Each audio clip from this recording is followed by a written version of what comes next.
Well, this is going to be it for our reaction video. As a matter of fact, I didn't even post a reaction video today because there was just no reason for it. This is going to be the final post game show. I'm not sure if we'll do one next week. I don't really see any reason. I mean, unless there is, but I don't really see there being a reason why we would do a post game show next week. Um, I think this is going to do it for the Mike White conversation now, isn't it? Is that it? Can we now put that to bed, please? Can we? And what in the world was Salah doing, allowing him to play the entire game? Explain that to me. Explain to me how Zach can play bad in the previous game, gets taken out for Strevler. White plays an awful game. Mid-third quarter could have taken him out. Early fourth quarter could have taken him out. Kept him the whole game. When you got Joe Flacco, you got a Super Bowl winning quarterback on the sidelines. What's he even doing there then? What's he doing on the sidelines then? What do you think? Mike White's going to lead you back from a victory based on the way he was playing? It was obvious Mike White wasn't going to play well. He wasn't just going to, he's not like some superstar quarterback that just all of a sudden, yeah, I played bad for 3 quarters, but hey, watch out, man. I'm coming to town. And you know what? The question's going to be asked. You know what Salah's going to, well, it wouldn't have been fair to bring Flacco in so late in the game. That seems to be the answer that Salah has whenever he's asked questions like that. So anyway, Mike White, good night. All right? It's over with. Forget it. And I know what the kiss-assery of these beat writers are going to be like. Well, Mike, did that flak jacket must have really hurt him. But he was not 100%. That's just because that's not like our Mike White, our beloved Mike White. There had to be something wrong with him. Otherwise, there's just no other reason. We're going to give him excuse after excuse after excuse. And you know why they're going to do it? Because they've kissed his ass for the past month. So they don't want to look bad.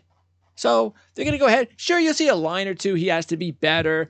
But for the most part, they'll kiss his ass. But if that was Zach Wilson playing like that, they would tear him to shreds if that was Zach Wilson out there against Seattle tonight.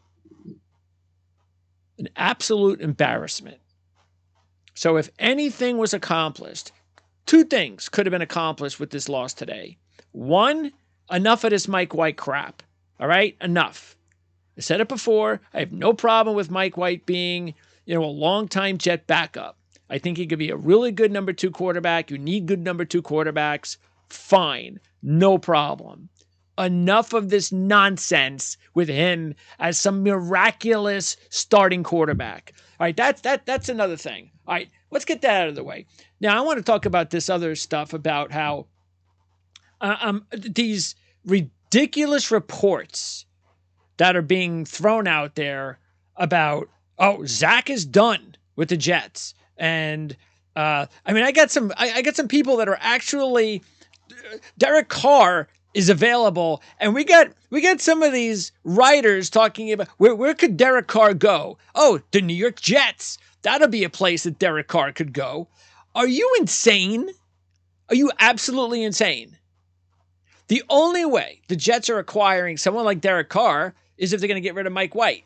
Or maybe what they'll do is okay, we'll bring Derek Carr in with Mike White, but Zach Wilson is still our guy. And if anything happens to Zach, we'll go to Derek Carr. But the Jets are not counting on Derek Carr to be some sort of godsend. The offensive coaching, the coordinating, the lack of development with Zach Wilson. I've been saying it the last couple of weeks, and I'm going to hammer this home until they make a move. They have got to find a new either coordinator or quarterback coach. When they lost Greg Knapp, I don't get this. I really don't. I don't understand how you go out, you get a guy like Knapp. Matter of fact, let's see where I have Knapp here. Because I have information on Knapp that I did when I did Jet shows. The Jet preseason show a couple of years ago when we were going over the entire New York Jet team. And I broke down all of the new, because this was a whole new thing, as far as all the new coaches and a lot of new players. And I wanted to go over this like a fine tooth nail, and I did it with Knapp, with everyone else. Here it is. Greg Knapp. Now, this is what happened. The Jets went out and understood that in order, when they were going to draft Zach, that they had to make sure with an inexperienced offensive coordinator that they had to get a guy with a lot of experience as a quarterback coach, somebody that could be the grown-up in the room, somebody that could teach Zach, their young quarterback. Because why? Because Greg Knapp, 26 years in the NFL, the last 22 as quarterback coach or an offensive coordinator. He was quarterback coach at Atlanta the last 3 years before taking over the job with the Jets. And he spent 1 year with Saleh in Houston. So that's how they knew each other. He was coordinator for the Raiders, Seattle, the Niners, and Atlanta. He coached 4 Pro Bowl quarterbacks: Jeff Garcia, Peyton Manning, Steve Young, and Michael Vick. And he won Super Bowl 50 with the Denver Broncos. Okay? That's the experience we had with Greg Knapp. And what did we do when he passed away? Nothing. Rob Calabrese, he'll take over. What did Rob Calabrese do? He spent 2 years in the NFL as defensive offensive quality control coach, working with quarterbacks. That's it. That's all he's done. He has no resume. He is not somebody that you can rely on with any sort of experience, winning experience, resume of experience, like I just went over with Knapp, to coach and teach young quarterbacks how to become Pro Bowl top-tier quarterbacks like Greg Knapp has. And for some reason, this past offseason, now I can understand it happened late in the offseason, the first season, it was on the go, and I get it. And they tried to get his former coach, Zach, said, oh yeah, they worked together nicely, fine, whatever. That's good for the first year. But you had an entire offseason, this past offseason, to fix that, and they didn't. And right now, it is the biggest mistake that Joe Douglas has made to date in his career. Without question, this is the biggest mistake. Now, you can say drafted Mekhi Becton, but Becton's injuries, you don't really, maybe you could. You could say, the guy's he's just too big. He's not going to be able to, maybe you could. But I'm not. This, to me, is the biggest one because it's all about the quarterback position in the NFL. And you've got to get the quarterback position right. And his guy was Zach. And what did he do in the offseason to fill that role, to make sure that Zach had another Greg Knapp? Why do you think they hired Greg Knapp? They hired Greg Knapp because they wanted a guy with experience to teach Zach. What did they do this past offseason? Nothing. They did nothing. Why? Because they probably had egos, too high egos, thinking that we all know better. We'll be okay. LaFleur will fix him. We like Calabrese. These are nice guys. They work hard. I like that. I always like hearing that. They work hard. I don't care. I'd rather have somebody that doesn't work hard, that's smart, that could teach Zach how to be a really good quarterback. Okay? I don't want to hear this stuff about Rob Calabrese and LaFleur work hard. Of course they work hard. That's just nonsense. Look, if he's going to keep one of his good friends and he's going to have one of these little deals, Saleh, where he's going to have his buddy LaFleur as offensive coordinator until he's either fired himself or I can't tell you, but it can't last forever if it's going to be like this. That's for sure. Now, Saleh's not going anywhere, but at some point, Joe Douglas has got to intervene. He's got to look in the mirror and he's got to say, I screwed up. And who knows? I don't know. Maybe Coach Saleh convinced them. I have no idea what went on behind closed doors. But what I do know is it is the biggest mistake that Joe Douglas has made to date. He must, if they're going to keep LaFleur for another season, and he hasn't earned it. What has he earned? He hasn't earned anything, LaFleur. He hasn't done anything. 2 years, hasn't done anything. Has there been anything that has impressed you? Because remember, between last year and this year, our defense, big move. Last to top 10, big move. So, okay, Ulbrich, he got better players. He's okay. LaFleur got better players. Okay, maybe we don't have the players and we don't have the quarterback, but why are we pinning it all on Zach? Why are we pinning it all on the players? Ulbrich got the defense to do their job. LaFleur did not get the offense, including Zach, to do their job. and that is pinned on LaFleur. Now, again, if you want to keep LaFleur as your best buddy, then fine. But you had better get and find a long-term quarterback coach in that room, because I know they're keeping Zach. I don't care what anybody says. Zach is still going to be, especially after what you just saw today, Zach is going to be their quarterback. They have every intention of making Zach their quarterback for 2023. I don't know. Maybe some team out there goes out and says, hey, we'll trade you for Zach Wilson. We'll give you a high draft pick. Okay, well, I don't know. Maybe that could happen. But if anybody thinks that the Jets are just giving up on Zach Wilson, well, reports are Zach Wilson ain't going to be the Jets. What reports?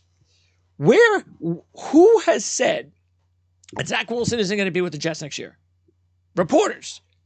And I haven't even heard any of those reporters saying, I have an inside source. They just say, from what I understand or from what I hear or from what I'm gathering, they don't know. They're completely mindless. And I'm sick of that stuff too. And because of the way social media is, YouTube and all of it, that is why, Twitter, it's so annoying to hear. And it's because of the fact that it's just not true. Okay, something has got to be done on the offensive side of the ball. By the way, on the defensive side, we still have a lot of work to do. A lot of work. Now, we've done a good job, no question about it. But the turnovers were not there in the last, 5 or 6 weeks where we have one turnover? And that was the first play of the game against the Jags, and then that's it. No more turnovers. And what did that lead to? 3 points. That's all we've been doing for the past month. Don't forget, in the game against Minnesota, when Mike White threw for almost 400 yards, why did we lose the game? Too many field goals. Don't forget, in that game that Mike White, that everybody wants to talk about, what a great player Mike White was, Mike White, 1 touchdown. And remember what that was? That was when he barely got in on the quarterback sneak by this much. They needed a replay. Otherwise, no touchdowns for Mike White. Field goals, field goals, field goals. What happens in the game against Buffalo? Nothing. Oh, but because he gets hurt.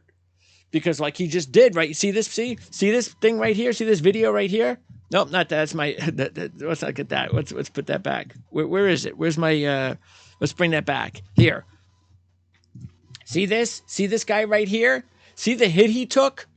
No reason to take that hit. He takes too many hits, and we're supposed to sit here and go, oh yeah, I want Mike White to be my quarterback because he's a tough son of a bitch because he takes hits. What does that have to do with anything? All right, great. He's a tough kid. I admire that. That's why I want him to be my backup quarterback. I got no problem with that. He's a tough kid. He's a resilient kid. Those are the types of guys you want on your team. That is not going to last, even if you attempt it to last as a starting quarterback. Look at Tua. You think Tua is going to last? Mike White cannot protect himself. He doesn't know how. And that's what you want to rely on? Elijah Vera Tucker will be back next year. They got to do a better job. A little bit more depth, younger on the offensive line. Got to get younger. Okay, Mitchell hopefully will be back because if Mitchell's healthy, he was turning out to be a nice little right tackle. But they've got to find another young tackle in case Becton once again fails, and I'm pretty sure we can count on that. We also have to make sure, looks like we're going to need another receiver. Okay, because even though I'm not going to completely blame Corey Davis or Garrett Wilson for some of those balls that were in their hands. They were not well-thrown passes, but I'm just sick and tired of Corey Davis at this point because he also can't stay on the field. Okay, so Corey Davis needs to go. You've got a legitimate player in Garrett Wilson and Elijah Moore. You got legitimately 2 guys there. They need a wide receiver with size. They need another impact receiver or they've got to get themselves, which I would prefer, an impact tight end. This offense needs an impact tight end, not a CJ Uzomah or a Conklin. They need a guy, unless they feel the dude from Ohio State can turn out to be that kid. They need somebody that can be a difference maker at tight end. Okay? But I think we have enough running backs behind Breece Hall that if we improve our offensive line some, I think we're going to be just fine. And we have got to get Zach straightened out. And I'm going to be the first to tell you that there's 2 things that need to happen for Zach Wilson to be given a chance. Offensive coordinator or quarterback coach with experience becomes the quarterback next year. If by next year, if by his 3rd season, He gets the opportunity to start for most of the season, and he has an experienced coach in his locker room working with him, and he does not make the necessary jump that even I'm expecting him to make and the team would like him to make. If he doesn't make it, fine. Now you've had enough time. But 2 years in limited, 22 starts, that is not enough time. It just is not enough time. He doesn't have the coaching. He hasn't had the time. He's not the type of quarterback. He's not molded as the quarterback. He wasn't like some 5-star recruit like Trevor Lawrence was, who was thrown right in there as a true freshman, winning a national championship, playing in all these big games, has the size, the athletic, God-given athletic ability. I mean, everybody knew Trevor Lawrence had, he was Trevor Lawrence and everybody else. Okay? Everybody knew that. So this comparison with Zach and Trevor Lawrence is ridiculous. Just because it was 1 and 2, that makes it some sort of comparison. Come on. You know that the bridge was like that. It wasn't like this. It was like that. So now that Trevor Lawrence is starting to play pretty well, oh, you see, well, Zach isn't playing as well as Trevor Lawrence. Zach wasn't going to develop like Trevor Lawrence, and Trevor Lawrence has Doug Peterson tutoring him this year. How did Trevor Lawrence look last year? He looked like crap. Now he has Doug Peterson helping him. Who does Zach Wilson have helping him? Where's his experienced offensive coordinator? Where's his experienced quarterback coach? He doesn't have one. So he needs a little bit more time, at least one more season. I will trust whatever Joe Douglas does at this point, even though I just said the biggest mistake he made was and look, everybody makes mistakes. Everybody. When you're a new offensive coordinator, new head coach, new general manager, whatever you are new, you're going to make mistakes. Joe's made some mistakes. For the most part, he's done a very good job. He's going to be our long-term general manager. He's going to be here for a long time. Robert Saleh is going to be our long-term head coach. He's going to be here for a long time. I don't know how much longer LaFleur has. I would not be surprised if they let go with him over the next few weeks once the season's over. Because if you're going to make a change, you got to make it right away. And if LaFleur comes back as the offensive coordinator, as they said, I'm telling you, I would be shocked they don't bring in an offensive a quarterback coach with experience. Shocked. Just look at Baker Mayfield. He gets if that's not the perfect example of what I was just talking about with the quarterback situation, the quarterback coach situation, the offensive coordinator situation, Baker Mayfield. Baker Mayfield, who just a couple weeks ago, throw him out of the league, is terrible. He's awful. I mean, just look how bad Baker Mayfield is. He goes to Sean McVay, one of the best offensive minds that we have going for us today. And just like that, makes it doesn't even have Cooper Kupp or Robinson. He's got his 2 top receivers out. And he's able to make Baker Mayfield look like, hey, okay, he's okay. He's not bad. He's got some potential. Maybe he'll be our long-term starter when Stafford leaves. That's the difference between going from where Baker Mayfield went to where he is now. Same thing with Trevor Lawrence gets Doug Peterson. What does Zach Wilson had? LaFleur and Calabrese. Come on, man. Give the kid a break. Give the kid a chance. Okay, got to bring in someone that knows what they're doing on the offensive side of the ball. And I just trust Joe Douglas and Saleh so much. I will not believe, knowing how smart they are, I cannot believe that they're going to screw this up again in another offseason. Okay, I can't believe it. I'll say this, and I think I said it already. If LaFleur comes back and they don't get a quarterback coach, then I don't know how they can pull it off, but let's just say the Packers move on from Aaron Rodgers and they're ready to go to Jordan Love. The Jets would be the perfect destination, and then that, to me, would make the most sense. All right, fine, bring Rodgers in. It'll make LaFleur, just like his brother, it'll make him look good too. He knows the offense. Fine, there you go. But anything short of that, anything short of bringing in Aaron Rodgers, I think LaFleur's job status should be on the line. And at the very least, again, they've got to bring someone into that room that knows what they're doing, that has a lot of experience on the offensive side of the ball. Look, they dropped the ball, man. Joe Douglas, Robert Saleh dropped the ball this past offseason. They did not prepare this kid properly. They cannot make that mistake again.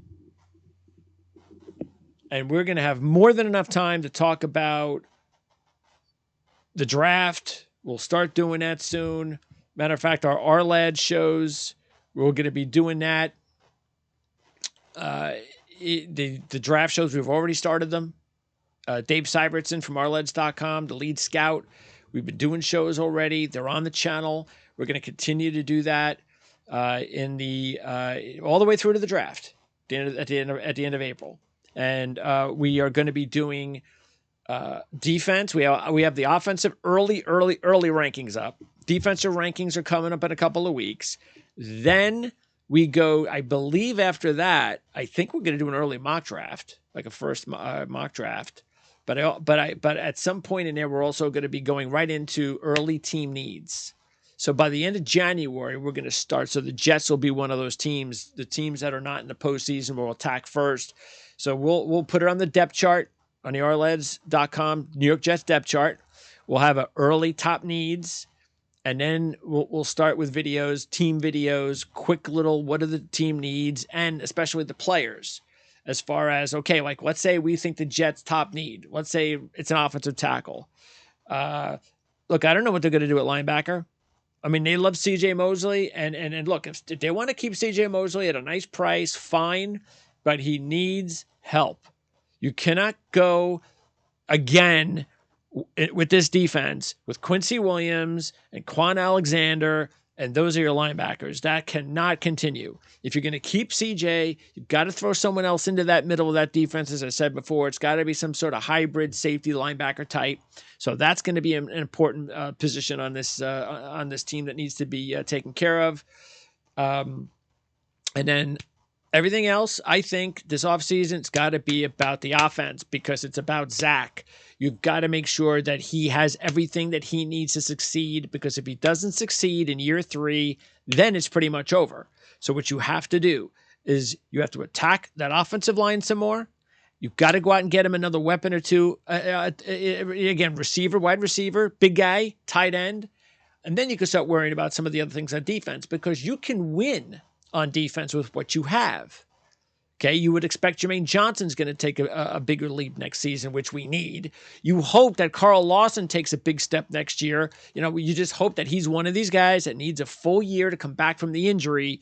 Hopefully that's the guy next year we're going to get. So these are things that they can live with for next year.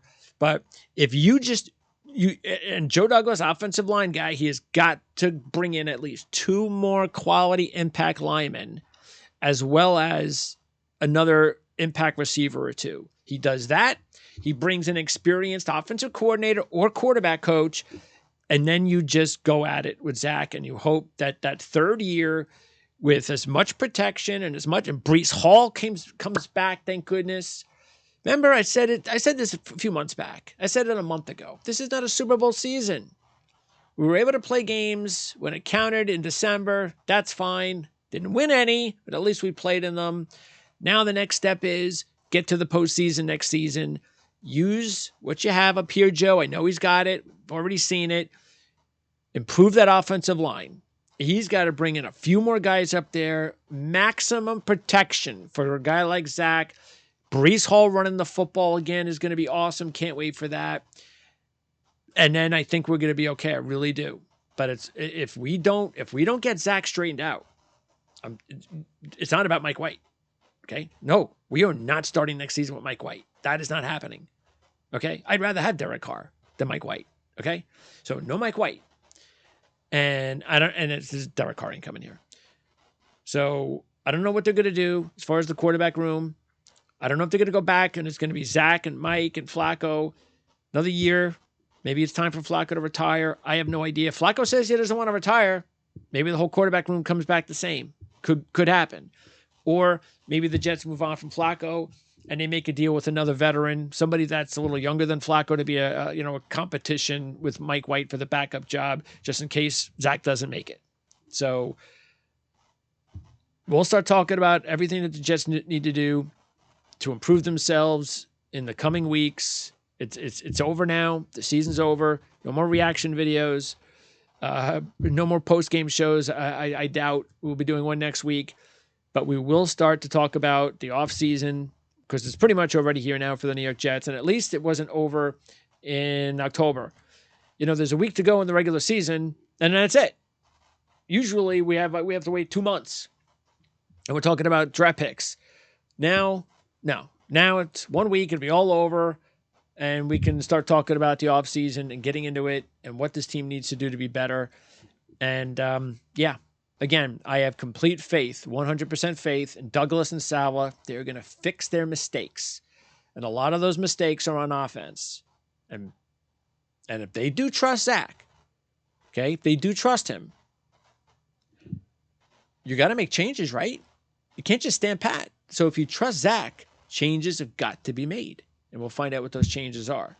And look, if you don't trust Zach, and if I'm wrong, and they get rid of Zach, then I don't know. I guess, go into the draft and get a quarterback. All I say is that I trust Joe. I always have. I trusted him a lot earlier than most people. I've been behind Joe since the day he was brought in here. He's the man. He's gonna lead us to a Super Bowl. So will Coach Saleh. But they got to fix the offense, and hopefully they fix Zach. So we'll talk to you guys again sometime soon. Disappointing way to end the season. But again, maybe this is for the best. Maybe everybody sees what they should have seen, what I've seen, what I know, that Mike White is not the answer. And hopefully this is also a way to make sure that you don't fool yourself into believing that you have the right people in place coaching the offense and the quarterbacks. Maybe this is the this is the lesson the hard lesson they needed to take. That, oh yeah, because again, if that was Zach Wilson, you know what they'd be saying. That was his performance. But Mike White had as bad as a performance as we've seen from Zach Wilson in his entire career. That was as bad as we've seen from anything Zach Wilson's thrown out there. And so there you go. So something's wrong, and it's got to be fixed. And we know where it should start. And let's hope Joe and Coach Saleh get it fixed. We'll talk to you guys soon. Again, check out our draft reports, and we'll be back to talk more Jets football a bunch of times between now and the NFL draft. We're never going away here. I'm covering the Jets for over 25 years since I was down in South Florida in my early days. So I've been covering this team for a very long time, and it ain't stopping anytime soon, especially now that things are getting good. But the season's over. It was a fun season. And next time we talk, it'll be about building for 2023.